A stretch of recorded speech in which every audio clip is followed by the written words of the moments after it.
bunaqalarimiz hamma shu asrorchilik, chorvachilik, duradgorchilik, ya'ni hamma shu kasanachilik bilan chorvachilik bilan bog'liq bo'lgan bunaqalarga ishlarga kiritimiz bor.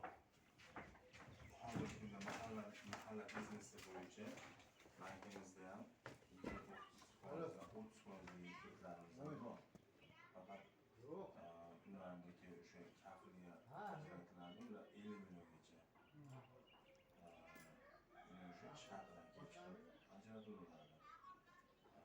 Lekin o'sha hozirgi paytda imtiyozli kreditlarimiz faqat shu ijtimoiy kreditimiz Hokim yordamchisi platformasidan chiqadi. Shu hamma shu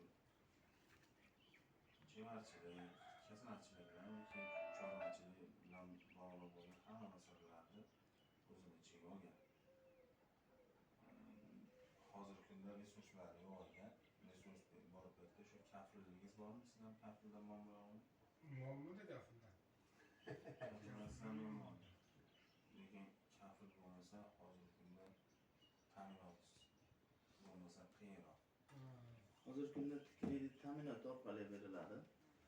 Faqat o'sha tushuntirib o'tdim, masalan, tikuv mashinani qiladigan bo'lsangiz, shu sotadigan magazin bilan borib shartnoma qilib berasiz. Bu sizga yetkazib berish shartnomasini birinchidan oladi.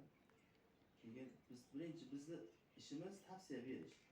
Uyingizga borib, kafilingizni o'rganib, uy sharoitingizni ko'rib, qaytarishga bizda imkoniyati borligini his qilib biz aka, meni fuqarom uyda hozirgi kunda qaytarishga imkoniyati bor.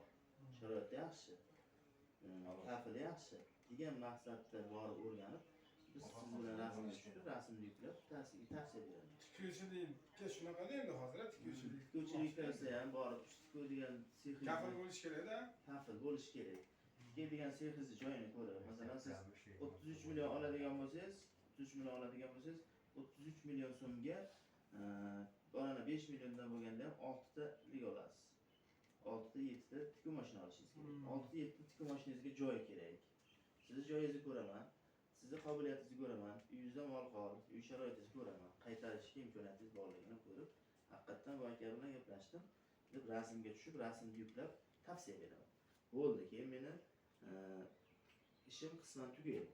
Siz o'sha tikuv mashina sexiga, tikuv mashina sotadigan shartligini borib topasiz. Uka, men bankdan senga kreditni 30 million chiqarib bersam, menga nechta chiqarib berasan kreditga tikuv mashina? 5 ta, 6 ta, 10 ta. Kelishasizmi? Sizcha fakturani qilasiz, shartnomani qilasiz. Shartnomani qilganingizdan keyin bankda ko'rinadi. Falonchi shartnoma qildi dedi. Keyin bank davlat tomonidan yuklashga ruxsat beradi. Ruxsat bergandan keyin u ta'minotchi sizga tikuv mashinani olib keladi. Men borib ko'raman, haqiqatdan tikuv mashinani shu siz shartnoma